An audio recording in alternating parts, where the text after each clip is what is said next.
Let It Be, Generation 10, Chapter 5, Corruption. What do you mean by tribute? Brandt asked his new partner. The older man smirked and chuckled. My, you're an eager one. Don't worry, you'll find out what I mean soon enough. Brandt felt powerless as the car made its way through the city. As they passed different landmarks, Clark pointed out their significance to the rookie cop. "There's the best place to bust hookers," he said, pointing to an alley behind a Chinese restaurant. "Many of them are willing to give some pro bono services to avoid another charge. Some of them ain't bad looking, too." Clark guffawed, and Brandt felt as if his voice had been stolen from him. He felt cold, a chill traveling down his spine. This wasn't anything like how he had imagined his first day at work. Mina's words echoed in Brandt's ear. Yet, had he refused to go out into the city, he would have most likely lost his job. He felt powerless and pinned down. All he could do was go along for the ride. That's where Broke Bob sells his goods. He usually gives away product samples if you threaten to bust him. Brandt didn't answer him. Every word out of his partner's mouth was enough to drive one more sliver of worry into his heart. He shut his eyes and tried to think about something else. He imagined his Momo and his mom. He thought about his brothers and his sister. He wanted them to be so proud of him. What more could Brandt want than to walk in the footsteps of his heroic mother? Clark's voice became a low buzz in Brandt's ears. He shifted in the car seat. He suddenly became aware of the heavy weight of the gun against his hip. He felt his pulse quicken as he glanced over at Clark. Technically, the other officer hadn't done anything wrong, though he had certainly talked a big game. Exhaling slowly, Brandt slid his hand from his knee up to his thigh and towards his sidearm. He cleared his throat as he deftly unsnapped his holster. He stopped and waited to see if the older officer reacted. The car came to a sudden halt, startling Brandt. "Look, we're here." Brandt looked out his window. They were parked in front of a warehouse. The outside looked grimy and uninviting. The security cameras above the entrance were sure signs that this was certainly not going to be a meeting with the mayor. "Come on, Mason, look alive." Numbly, Brandt reached for the handle on the door. He pulled it and forced himself to climb out. He felt as if he had 1,000 pounds of weight weighing down his body as he trudged forward. Clark led him inside the building, past a security guard, and into a back room of the warehouse. His surroundings were dark and dimly lit. It felt like he was trapped in some sort of a nightmare. He had never felt so close to his own mortality in his life. Brandt's holster was still unsnapped, and he tentatively brushed his hand against the smooth leather. The older man knocked on the door to an office. The door opened from the inside, and Clark stepped forward first. Brandt followed behind him, silently. "Officer Clark," a man called.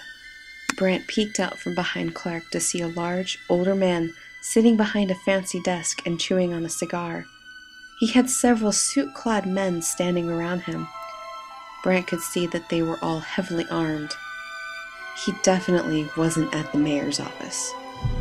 "Mr. White," Clark replied, "I'd like you to meet the newest officer on the force, Mason." Mason. How do I know that name?" Clark stepped away, revealing Brandt to the older man. "My grandfather was Vincent Valentine Mason," the large man declared, pointing his cigar at Brandt. "My great-grandfather," Brandt answered.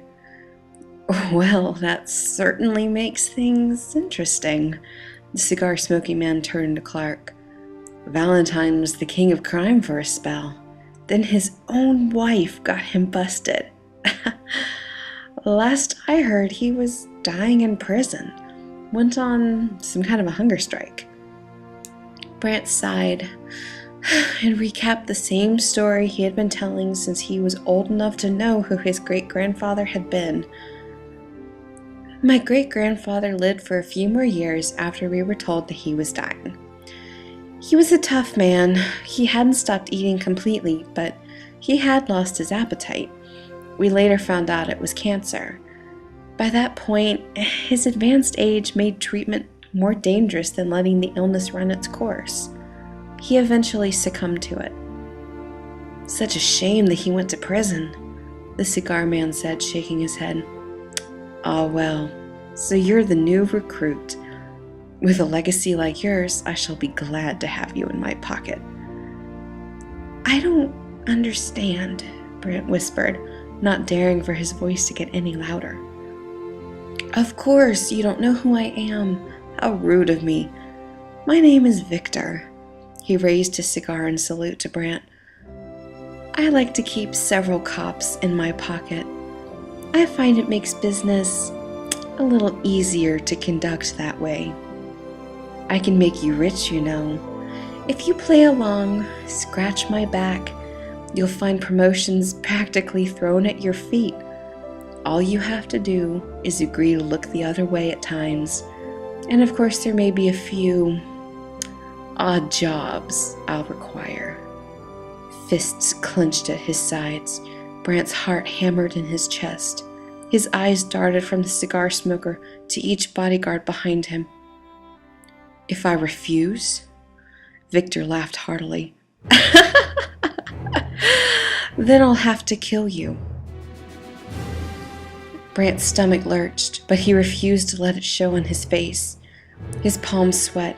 His knees felt that at any moment they would give out. Then I suppose I don't have a choice. Fantastic, Victor exclaimed. I look forward to working with you. Perhaps some of that criminal genius your grandfather held will rub off on you. Brandt shook hands with Victor, and he hated himself for it. He felt sick, like a bucket of cold water had been dumped over him. He wanted to empty his clip into Victor's face, reload, and shoot Clark. He became so absorbed into his thoughts that the rest of his visit with the crime lord passed in a blur. He felt numb and dazed as he was ushered out of the building and into the police cruiser. Clark drove him back to the station where they met with Elmira's fellow officers. They all congratulated him on joining the club. Brandt wondered just how deep the corruption in this town went. When he finally managed to break away from the group, he went outside the station and sat down on a nearby bench. He felt his body begin to shake. Without any warning, Brandt felt his stomach convulse. He turned to the side and felt his body fall off of the bench and onto the ground below.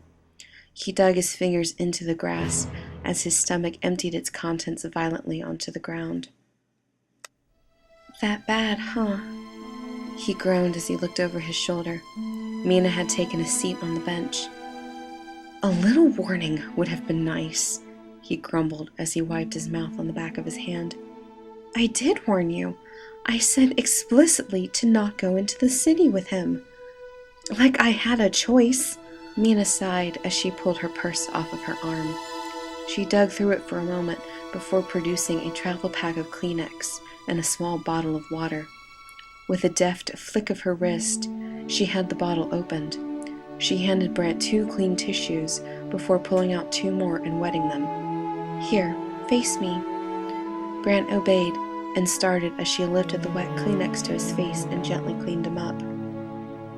Thanks, he said softly. Swish the water around and use the dry ones to clean off. Brandt did as he was told and handed the water back to her. She waved him off and instead put the pack of tissues back in her purse. Most people would run at the sight of puke. She smirked. I'm a mother. I've cleaned up worse. Oh, Brandt said, trying not to sound disappointed. He cleared his throat. So you're not Mina Jones then? She smiled. Oh no, I am Mina Jones. I went back to my maiden name after my divorce. My daughter still has her father's name, though. Her name is Brianna. She paused for a moment before turning to face Brandt more directly on the bench. Officer Mason, you can call me Brandt, he interrupted. Okay, Brandt, did you agree to be in Victor's pocket? I didn't have a choice. He dropped his voice to a whisper. I didn't want to be, but they said they'd kill me.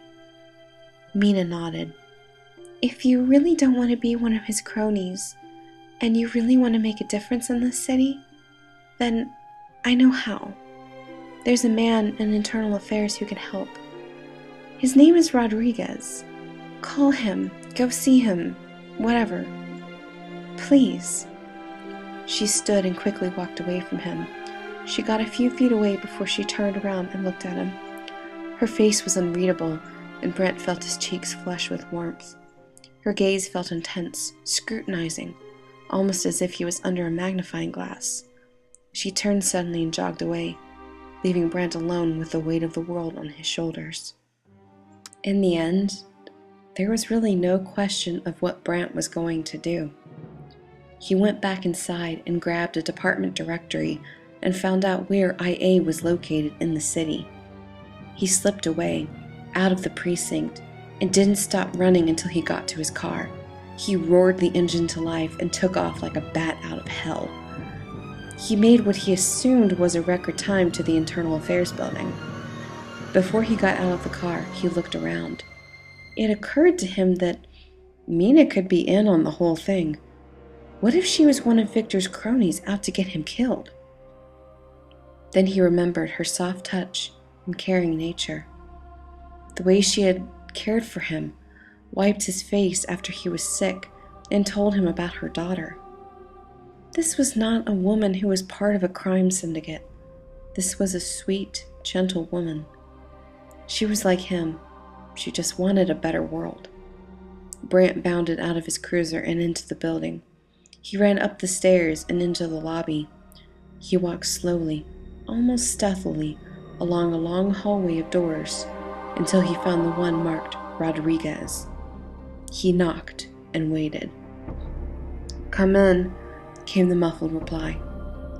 Brandt opened the door, stepped inside, and shut it behind him. Sitting at a desk was a middle-aged but still handsome man. He looked stressed. His ashtray stuffed with cigarette butts was a testament to that. "Help you?" he asked, eyeing Brandt warily. "My name is Officer Brandt Mason, and I would like to report the corruption of police officials."